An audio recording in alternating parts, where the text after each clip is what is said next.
느부갓네살 왕이 전국에 사는 민족과 언어가 다른 뭇 백성에게 다음과 같은 조서를 내렸다. 백성에게 평강이 넘치기를 바란다.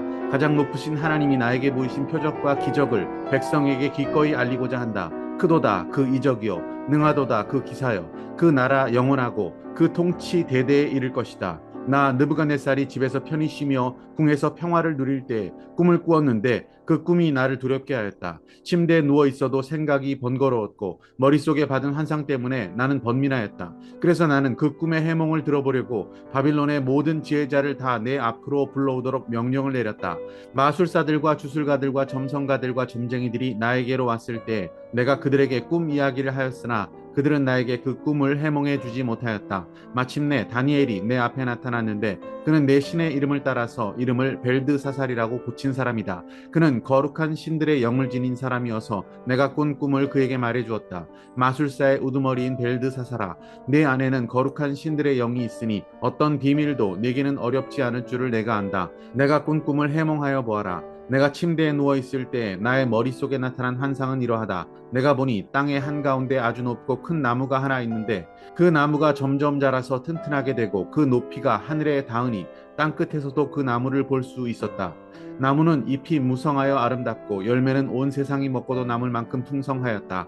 들짐승이 그 그늘 아래에서 쉬고 그 큰 나무의 가지에는 하늘의 새들이 깃들며 모든 생물이 그 나무에서 먹이를 얻었다. 내가 침대 위에서 나의 머릿속에 나타난 환상을 또 보니 거룩한 감시자가 하늘로부터 와서 큰 소리로 외치며 이렇게 명령하였다. 이 나무를 베고서 가지를 꺾고 잎사귀를 떨고서 열매를 해쳐라. 나무 밑에 있는 짐승들을 쫓아버리고 가지에 깃든 새들을 쫓아내어라. 18절. 나 느부갓네살 왕이 이런 꿈을 꾸었으니 너 벨드사살은 이 꿈을 해몽하여라. 내 나라의 모든 지혜자가 그 꿈을 해몽하여 나에게 알려주지 못하였으나 너는 네 안에 거룩한 신들의 영이 있으니 할 수 있을 것이다. 할렐루야, 아름다운 새날입니다. 많은 역사가들은 느부갓네살 왕의 바벨론 제국만큼 강력하고 큰 나라가 역사상 존재해 본 적이 없었다, 이렇게 말합니다. 그는 역사상 최고의 권력자가 된 것입니다. 그가 소유했던 부귀와 영화는 말로 할 수 없을 정도로 대단한 것이었습니다. 그의 군사력, 재력, 그를 둘러싼 신하들과 모든 영광은 상상을 초월했습니다. 한마디로 느부갓네살 왕은 세상의 어떤 왕보다도 유능하고 잘난 왕이 되었다, 이렇게 볼 수가 있습니다. 그의 업적 중에는 세계 7대 불가사의로 알려진 공중정원이라는 것이 있습니다. 고대 건축 문명의 기적 중의 기적이라고 할 정도입니다. 바벨론 왕. 그는 세상에서 가장 높은 사람이었습니다. 그런 왕이었던 느부갓네살은 자신의 두려운 꿈의 내용과 해석까지 정확하게 보여주는 다니엘 앞에서 무릎을 꿇었습니다. 정확히 말하자면 다니엘의 신, 즉 여호와 하나님의 크심과 높으심 앞에 왕은 무릎을 꿇었던 것입니다. 하지만 그것도 잠시 느부갓네살 왕은 자신의 영광을 상징하고 있는 금신상을 세우도록 하고 절하도록 합니다. 거기에 절하지 않았던 다니엘의 세 친구들은 고발을 당하게 되었고요. 불타는 풀무불, 화덕에 던져지지만 타지 않았습니다. 이 사건을 통해서 느부갓네살 왕은 다시 하나님을 높이게 되었습니다. 오늘 본문 4장은 느부갓네살 왕이 하나님을 높이는 조서를 내리는 것으로 시작하고 있습니다.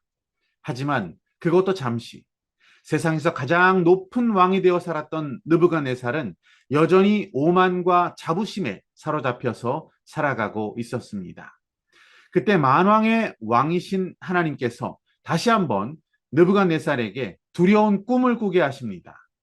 땅의 중앙에 커다란 나무가 있습니다. 견고하고 큰 나무가 있었습니다. 그 나무는 하늘에 닿았고 땅 끝에서도 볼 수 있을 정도로 크고 아름다운 나무였습니다. 열매는 많아서 만인들을 먹이고 짐승들과 새들까지 깃들이고 둥지를 튼 나무가 있었습니다. 하지만 하늘에 거룩한 감시자가 나타납니다. 그 나무는 베어지고 황폐하여지고 왕의 마음은 짐승처럼 7대를 지내게 된다, 이런 꿈이었습니다. 그 큰 나무는 왕을 의미합니다. 하나님을 경험했지만 여전히 교만했던 왕 느부갓네살에게 보낸 하나님의 경고였습니다. 우리의 마음이 높아졌을 때, 우리에게 행하셨던 하나님의 크고 위대하신 일들을 기억해내고 겸손으로 감사로 살아갈 수 있는 우리가 되기를 소망합니다. 오늘 붙드신 하나님 말씀과 믿음의 결단은 무엇입니까?